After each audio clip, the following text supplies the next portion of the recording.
So students, class 6 civics में हम लोग फर्स्ट चैप्टर पढ़ने वाले हैं। फर्स्ट चैप्टर में क्या है? डाइवर्सिटी। डाइवर्सिटी मतलब विभिन्नता। विभिन्नता के साथ साथ हम लोग इस चैप्टर में एकता, unity, tradition, food pattern, religion differences, religious beliefs, ये सब पढ़ेंगे। कैरेक्टरिस्टिक्स। आप लोगों को पता है कि हम लोग ये चैप्टर क्यों पढ़ रहे हैं? डाइवर्सिटी, ये जो विभिन्नता है ना, इसका एक बहुत बड़ा उदाहरण भारत है। भारत जो कि कई सारे राज्यों से बना है, इसमें कई सारे यूनियन टेरिटरीज हैं और हर राज्य में उनकी अपनी भाषा है, उनके कल्चर अलग है, उनकी सभ्यता अलग है। केवल मात्र राज्य की बात करें तो भी यहाँ पर कम हो जाएगा। यहाँ पर भारत में एक राज्य में अगर आप कुछ किलोमीटर की दूरी तय कर लेते हैं तो भाषा बदल जाती है, वहाँ का खान पान बदल जाता है, वहाँ लोगों का रीति रिवाज बदल जाता है। तो एक बहुत बड़ा उदाहरण है भारत, विभिन्नताओं में एकता का। तो अब हम लोग चैप्टर को आगे बढ़ाते हैं। आपने पढ़ा ही होगा कि भारत जो है ये सेक्युलर है। सेक्युलर यानी धर्मनिरपेक्ष है। हर तरह के धर्म के लोग भारत में आकर रह सकते हैं और उनको उनके धर्म का सम्मान भी मिलता है। सबसे पहले हमें जो पढ़ना है वो है डाइवर्सिटी यानी विभिन्नता का अर्थ। सही मायनों में इसका अर्थ क्या है? आप लोग अपने यहाँ पर क्या बोल रहा है किताब में कि आप अपने क्लास में बैठे हैं, आप अपने क्लास में जो यूनिफॉर्म पहने हैं वो सबका सेम है कि नहीं? कि जब आप लोग स्कूल आते थे या आप फिर से जब आएंगे तो सभी बच्चे एक ही तरह का ड्रेस पहन के आते हैं, लेकिन जब घर जाते हैं तो आप अपने यूनिफॉर्म को उतारकर एक अच्छी जगह पर रख देते हैं सेफली, फिर आप दूसरा ड्रेस पहनते हैं। यूनिफॉर्म से यहाँ पर क्या मतलब है? यूनिफॉर्म सबके लिए समान, एकता वाली चीज़ होती है। यहाँ पर यूनिटी की बात आती है यूनिफॉर्म से। भले आप किसी भी जाति के हो, आप किसी भी भाषा के हो, आप किसी भी राज्य से बिलोंग करते हैं, लेकिन आपका यूनिफॉर्म वही है। आप अगर स्कूल की बात करें तो आपके स्कूल में बहुत ऐसे बच्चे हैं जो दूसरे राज्य से आए हुए हैं या फिर दूसरे जाति से है, दूसरे धर्म से है, लेकिन स्कूल में जब आप यूनिफॉर्म पहनते हैं तो आप सिर्फ एक स्टूडेंट ही कहलाते हैं। वैसे ही काम के क्षेत्र में भी आप लोगों ने देखा होगा, हम जो टीचर्स हैं स्कूल में जब पढ़ाते हैं तो हम लोग एक ही यूनिफॉर्म पहन के आते हैं। जैसे कि कोई नेपाल से था तो कोई दार्जिलिंग से था स्कूल में, या फिर कोई बंगाल से, कोई केरला से, लेकिन टीचर जब यूनिफॉर्म पहन के स्कूल में आती है तो वो सारी विभिन्नताओं को भूल जाते हैं और सब एक हो जाते हैं। तो यहाँ पर डाइवर्सिटी का कहने का मतलब ये है कि भले यहाँ पर हम लोग कई हिस्सों से आते हैं, कई धर्म से आते हैं, हिंदू, सिख, इस्लाम, जैन, बुद्धिज़्म, कई धर्मों से आते हैं, कई जगहों से आते हैं, कई प्रकार की भाषाएं बोलते हैं। ये जो डिफरेंट चीज़ें हैं, इसी को कहते हैं डाइवर्सिटी। और डाइवर्सिटी इन यूनिटी का मतलब क्या है? जो मैंने अभी क्लास का उदाहरण दिया, मैंने अभी टीचरों का उदाहरण दिया कि भले वो किसी भी प्रदेश से हो, भले वो किसी भी धर्म के हो, भले वो किसी भी रहन सहन के हो, लेकिन जब वो एक टीम के साथ आते हैं या फिर एक टीम में काम करने आते हैं तो वो एक रहते हैं, यानी विभिन्नता में एकता। यूनिटी इन डाइवर्सिटी का हिंदी अर्थ है विभिन्नताओं में एकता। भले हम लोग कई सारे राज्यों में बटे हैं, लेकिन जब हमारे देश की बात आती है तो सेना ये नहीं देखती है कि मैं किस धर्म का हूँ, मैं किस क्षेत्र का हूँ, मैं कहाँ का हूँ और कहाँ मैं जाके लड़ाई करूँ, ये कोई नहीं सोचता है। तब वो अपनी वर्दी का मान यानी यूनिफॉर्म का मान रखता है और एक साथ आगे बढ़ता है। मुझे लगता है आप सबको ये चीज़ समझ में आ गया होगा कि डाइवर्सिटी क्या होती है और यूनिटी। डाइवर्सिटी मतलब भिन्नता, यूनिटी मतलब एकता। नाउ नेक्स्ट पेज में क्या है, रीज़न ऑफ डाइवर्सिटी। रीज़न कारण, ये जो भारत में डाइवर्सिटी भिन्नता देखी जाती है उसका कारण क्या है। पहला कारण है ट्रेडिशन, सभ्यता या कह सकते हैं सभ्यता, संस्कार, ये सब। रीजनल डिफरेंस यानी क्षेत्र का, कौन से क्षेत्र में आप रहते हैं, किस प्रकार की जगह में रहते हैं, आप उसी तरह का बिहेव करते हैं। बिहेव मतलब अच्छी बात, मैंने कोई बुरा बिहेव के बारे में नहीं बोला है। बिहेव मीन्स जब हम लोग इसको समझेंगे तब समझ में आ जाएगा, क्लियर हो जाएगा बिहेव। फूड पैटर्न, खाने की प्रक्रिया या खाना बनाने की प्रक्रिया या खाना सर्व करने की प्रक्रिया, वो। रिलीजियस बिलीफ यानी धर्म। इतनी भिन्नताओं का कारण ये 4 पॉइंट है। क्या क्या है, ट्रेडिशन, सभ्यता, रीजनल डिफरेंसेस यानी क्षेत्रीय भेद, और एक है फूड पैटर्न, खाना बनाने या खाना खाने की प्रक्रिया। रिलीजियस बिलीफ यानी जो हम धर्म के विषय में जानते हैं, पढ़ते हैं, समझते हैं, वो कौन किस धर्म को मानता है उसके बारे में। ट्रेडिशन से कहने का मतलब ये है कि जैसे कि हम अपने घर में ही अगर देखें कि हम लोग एक फैमिली में रहते हैं, हम लोग एक जॉइंट फैमिली का पार्ट है, एक घर में रहते हैं और वो घर एक कॉलोनी में है, वो कॉलोनी एक लोकेलिटी में है, एक एरिया में है, और वो लोकेलिटी एक डिस्ट्रिक्ट में है, ये डिस्ट्रिक्ट एक स्टेट में है और ये स्टेट एक कंट्री में है। यानी हमारा घर हमारे देश में है और हर लेवल में हमें कुछ ना कुछ डिफरेंस यानी भिन्नता मिलती है। जैसे कि हमारे पेरेंट्स हमें क्या खाना है, कैसे खाना है, क्या पहनना है, कैसे प्रे करना है, प्रार्थना करनी है, क्या करना चाहिए, क्या नहीं करना चाहिए, ये हमारे घर के अंदर और बाहर हमारे पेरेंट्स सिखाते हैं, क्योंकि उन्होंने ये सारी चीज़ें अपने पेरेंट्स से सीखे हैं, अपने मम्मी पापा से और अपने बड़ों से सीखा है। तो यही चीज़, यही सभ्यता वो हमारे अंदर भी डालते हैं। तो दिस इज़ कॉल्ड सभ्यता। और हमने कई जगह पर देखा है कि कुछ बच्चे बहुत दुष्ट होते हैं, बदमाशी करते हैं, तो उनकी सभ्यता में थोड़ा सा प्रॉब्लम होगा, कोई नेगेटिव सभ्यता जाती होगी उनके पास। इसीलिए तो ह्यूमन बिहेवियर तो लाइक जहाँ पर एक ग्रुप ऑफ पीपल रहते हैं वहीं से शुरू होती है।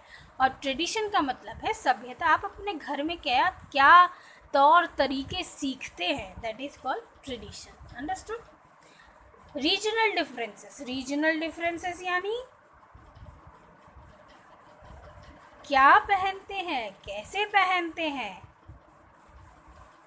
क्या खाते हैं, कैसे खाते हैं, ये हमें रीजनल डिफरेंस बताती है। जैसे सिमिलरली मैं एक बात कहती हूँ, आप जम्मू कश्मीर को ले लीजिए, समझ लीजिए जम्मू कश्मीर क्या है, एक ठंडा इलाका। तो क्या वहाँ पे औरतें साड़ी पहन के घूमेंगी? क्या वहाँ पे लोग धोती कुर्ता पहन के घूमेंगे? नहीं, उनके क्षेत्र के हिसाब से वो कपड़ा पहनेंगे। ठंड से बचने के लिए जिन कपड़ों की ज़रूरत होती है उस रीजन में वही चलेगा। फिर जब हम लोग रेगिस्तान की थार डेजर्ट की तरफ आते हैं तो वहाँ पर भी क्षेत्र का डिफरेंस दिखता है। वहाँ पर लोग क्या पहनते हैं, सर में पगड़ी, कुर्ता पजामा या कुर्ता धोती, क्योंकि वो उनके लिए बहुत सेफ है। और औरतें घाघरा पहनती हैं, उसके ऊपर कुर्ता, ये फिर उसके बाद हाथ में मोटे मोटे कड़े, उससे वो क्यों पहनती है पता है? उससे उनके स्किन ठंडा रहता है। लेकिन यही जब हम लोग पश्चिम से पूर्व की ओर जाते हैं तो धीरे धीरे कपड़ों का पहनना ये सब चेंज हो जाता है। क्यों? रीजन की वजह से। ठंडी एरिया में ठंडे वाले कपड़े जो गर्म करे आपको, गर्मी एरिया में सूती कपड़े, जहाँ बहुत बारिश होती है वहाँ सिंथेटिक कपड़े, तो इसी तरह से सिल्क वाले कपड़े।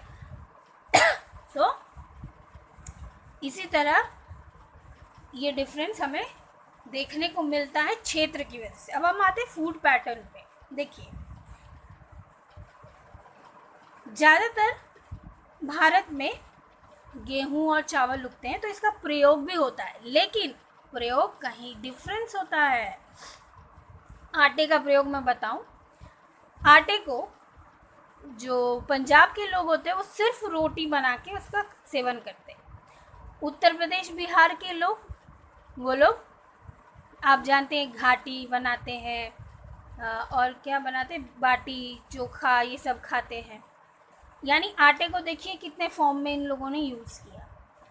गोवा वगैरह एरिया में जाइए, वहाँ आटे से रोटी वगैरह नहीं बनती, वहाँ आटे से केक बनता है, केक टाइप चीज़ बनता है। आप राजस्थान की तरफ जाइए, वहाँ पर आटे से सॉफ्ट ब्रेड जैसा रोटी बनता है, जिसको आप लोग क्या कहते हैं, तंदूरी रोटी, ये बनती है। तो आटे का ही यहाँ पर कितना प्रयोग हो गया, फूड पैटर्न चेंज है कि नहीं। हम लोग चाय पीते हैं, कैसे, काला चाय पी लिए कभी, या फिर चीनी डाल के मिल्क डाल के हम लोगों ने मिल्क वाली चाय बना ली। लेकिन जम्मू में, हिमाचल में चाय नहीं पिया जाता है, चाय इस तरह नहीं बनाई जाती है। चाय का यूज़ होता है, लेकिन वो कहवा बोलते हैं उसको। उसमें क्या होता है, चाय पत्ती, पानी और ड्राई फ्रूट्स डाला जाता है। उसी को, चाय को पीते पीते उस ड्राई फ्रूट्स को जो अंदर रहती है चाय के, उसको धीरे धीरे चबा चबा के पीते, क्योंकि ड्राई फ्रूट्स हमारे बॉडी को गर्म करती है जब ये हमारे बॉडी के अंदर जाती है। तो यहाँ पर आपने देखा फूड पैटर्न कैसे चेंज हो रही है।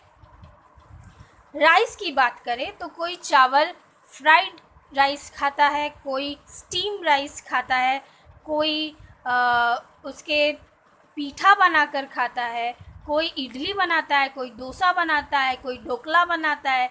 तो इस तरह से चावल के भी कई सारे आइटम यहाँ बन गए। फूड पैटर्न भी क्या होता है, रीजन के हिसाब से, क्षेत्र के हिसाब से चलता रहता है अलग अलग। जैसे आंध्र प्रदेश, तमिलनाडु, वेस्ट बंगाल, यहाँ पर ज़्यादातर लोग राइस खाते हैं, तो वो राइस बनता है डिफरेंट काइंड ऑफ। राजस्थान के लोग बाजरा खाते हैं, तो वो बाजरा का डिफरेंट डिश बनाते हैं। सो हमारा देश जैसे कल्चर में विकसित है, उसके साथ साथ फूड में भी पूरे विश्व में कहा जाए तो वैरायटीज ऑफ फूड सबसे ज़्यादा इंडिया में है। South Indian foods, north Indian foods, north east food, इसके अलावा नॉर्थ ईस्ट में जैसे मोमोज़ बनते हैं, टाइफूस बनते हैं। तो ये डिफरेंट फूड आइटम्स, गुजराती थाली, राजस्थानी थाली, ये तो आप लोग जब कहीं टूरिस्ट घूमने जाते होंगे, टूरिस्ट प्लेस में ये सारे ऑप्शंस आपको देखने को मिलते हैं। तो भारत में सबसे ज़्यादा वैरायटी है फूड की। चलिए आगे आते हैं, हम लोग किस प्रकार के धर्म पर हम विश्वास रखते हैं। भारत सेक्युलर है, यानी धर्मनिरपेक्ष है।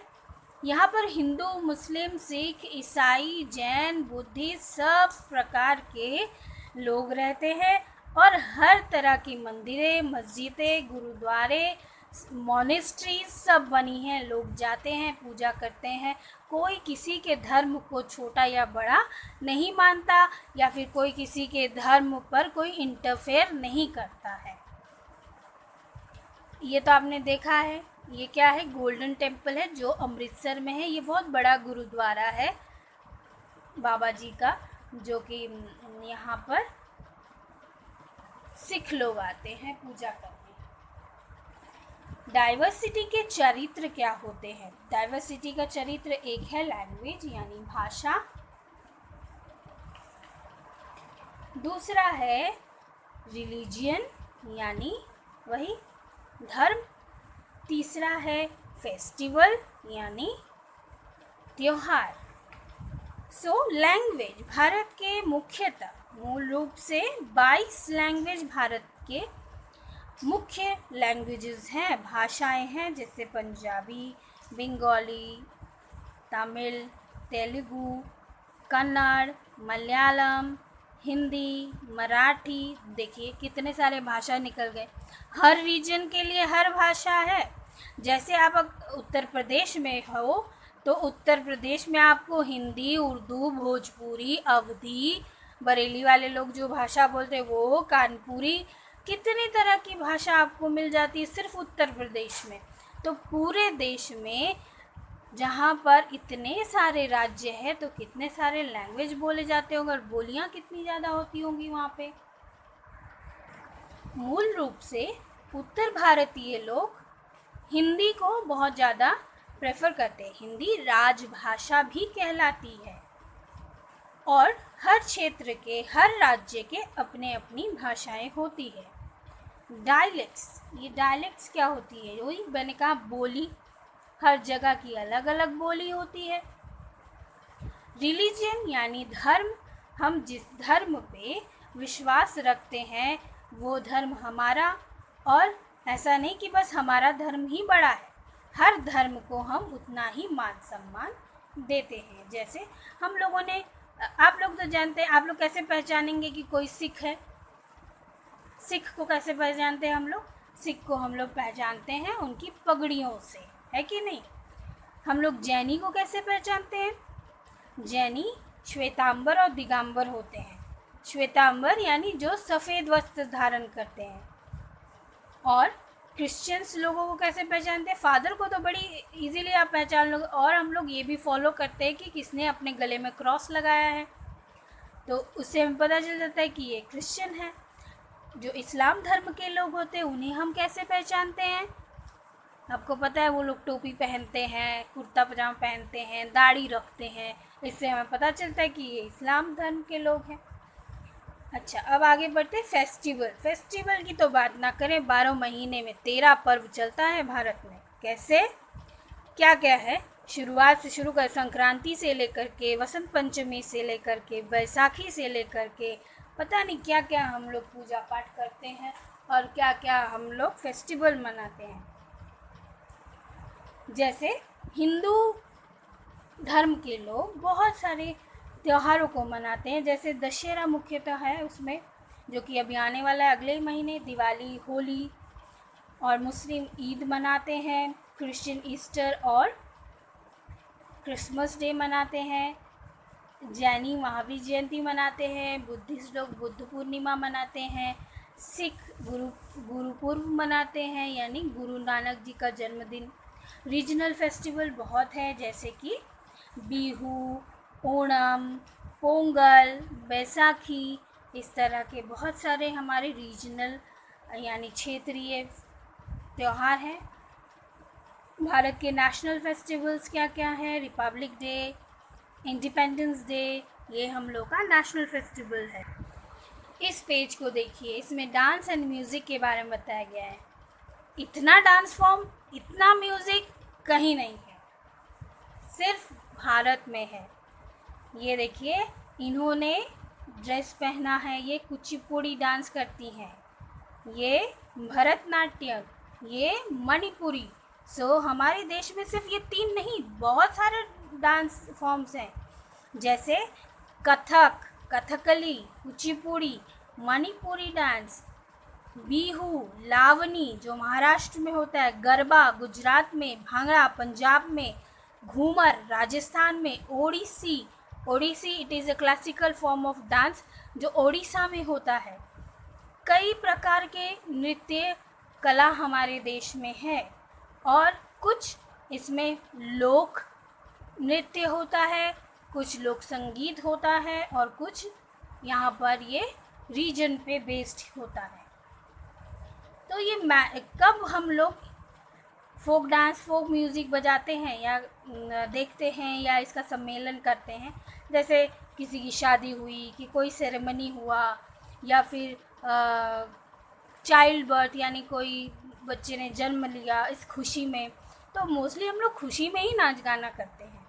म्यूज़िक, भारत का स्पेशल म्यूज़िक है Carnatic music. Carnatic music it is, ये जैसे कि उत्तर भारत में म्यूज़िक का घराना होता है ना, तो ऐसे ही साउथ इंडियन म्यूज़िक में कर्नाटिक घराना एक है जो कि हिंदुस्तानी म्यूज़िक पर बेस्ड है। अंडरस्टूड? ड्रेस तो आप लोग देखते हैं विभिन्न डांस फॉर्म के लिए या फिर और दूसरे कोई भी कार्यक्रम के लिए हम लोग अलग अलग ड्रेस को पहनते हैं। जैसे कि मेजर ड्रेस क्या है, सलवार कमीज पंजाब के, ghagra kachchi in Rajasthan, lehenga choli in Gujarat, lungi in south India, kurta pajama in central India, dhoti kurta in West Bengal, sari in West Bengal. तो मोस्टली भारत के लोग साड़ी, औरतें साड़ी पहनती है, और साड़ी के भी 10 डिफरेंट स्टाइल होते हैं पहनने के। जैसे साड़ी को जब महाराष्ट्र पर पहनते हैं लावनी के स्टाइल में पहनते हैं कोंकणी लोग, और जब उत्तर प्रदेश में आते हैं तो साड़ी के पल्लू को सामने की तरफ बांधते हैं। जब आप बंगाल में जाएंगे कि साड़ी के पल्लू को वो पीछे की तरफ बांधते हैं। बंगाल में एक अलग, इसके अलावा भी एक और अलग स्टाइल है साड़ी पहनने का। लोग धोती पहनते हैं जो मेन होते हैं। Food, rice, dosa, idli, sambar, vada, wow इतना टेस्टी फूड। मुझे तो इंडिया के फूड बहुत पसंद है। क्या आप लोगों को पसंद है या फिर पिज़्ज़ा पसंद है सबको? नेक्स्ट पेज, लास्ट पेज है ये, नहीं लास्ट नहीं है, और भी है। Art and painting. Art and painting की क्या बात करें, बहुत बहुत different varieties of art and painting है। आपने हिस्ट्री वाले चैप्टर में पढ़ा था ना अजंता एलोरा के बारे में, केव्स में। तो सोचिए early human art and painting हमको गिफ्ट करके गए हैं। तो ऑब्वियसली कोई भी चीज़ जो इतनी पुरानी है तो उसमें डेवलपमेंट तो होता ही है। और हम लोगों के पास बहुत तरह के आर्ट एंड पेंटिंग है। जैसे आपने राजस्थान में एक तरह का चीज़ देखा है, जैसे पैलेसेस में वहाँ पर नक्काशी की जाती है, यानी महलों में पत्थरों पर नक्काशी की गई है। कई हमने पुराने महलें देखी हैं, उसमें आर्ट बेलें बनाई गई हैं नक्काशी करके, फूल पत्ते ये सब बनाई जाती है। इसके अलावा हम लोग के यहाँ पर रिवर्स, हिल्स, टी गार्डन, यहाँ पर डिफरेंट काइंड्स ऑफ, आप लोग जब जाएंगे घूमने तो पेंटिंग आपको, आर्ट या पेंटिंग यहाँ का अलग अलग दिखेगा। और ये सब थीम बेस्ड होता है। थीम यानी आपको वो पूरी कहानी बताता है। आगे बढ़ते हैं। Unity. Rama and Krishna are two god whose epics were, उनके महाकाव्य क्या थे? जहाँ पर राम है वो है रामायण, जहाँ कृष्ण है वहाँ का है महाभारत, जो हमारे कल्चर की जड़ है। महाभारत और रामायण हमारी संस्कृति की जड़ है। हम इनको पढ़ के, रामायण महाभारत को पढ़ के बहुत कुछ सीख सकते हैं, जान सकते हैं। आपने रिसेंटली टीवी में भी महाभारत रामायण देखा ही होगा। रामायण की शुरुआत होती है राम से, जिनका जन्म अयोध्या यानी उत्तर प्रदेश, अयोध्या आप जानते हैं, वहाँ हुई। वहाँ से लेकर ये रामेश्वरम तमिलनाडु तक पहुँचे। वहाँ से लंका यानी पूरे भारत का ही सफ़र किया इन्होंने। अगर हम कृष्ण की बात करें, जन्म इनका मथुरा में हुआ, गुजरात में गए द्वारका, जहाँ पर ये द्वारकाधीश कहलाए, जहाँ पर इनकी एक बहुत बड़ी किंगडम थी, साम्राज्य थी। ये तो अलाइव थे राम एंड कृष्ण। हमारे कुछ इमेजिनरी गुरु भी हैं, हमारे कुछ इमेजिनरी देव भी हैं, जैसे शिवा को हम लोग सब मानते हैं। शिव भगवान को हम लोग सब मानते हैं, कश्मीर से लेकर कन्याकुमारी तक। अमरनाथ में इनका अट्रैक्टिव पिलग्रिम एरिया है, जहाँ पर देश विदेश के लोग आते घूमने। गया बुद्धिस्ट टेम्पल के लिए फेमस है। दिलवारा राजस्थान, जहाँ माउंट आबू है, वो जैन टेम्पल के लिए फेमस है। हमारे यहाँ पर सूफ़ी सेंट भी है। सूफ़ी सेंट यानी बहुत पुराने समय के साधु संत जो गाना गाया करते थे, फ़कीर जिन्हें कहते हैं। मुस्लिम पिलग्रिम स्टेज है यहाँ पर दरगाह ऑफ हजरत ख्वाजा मोइनुद्दीन चिश्ती अजमेर। अजमेर में जो दरगाह है उसके बारे में बात कर रहे हैं।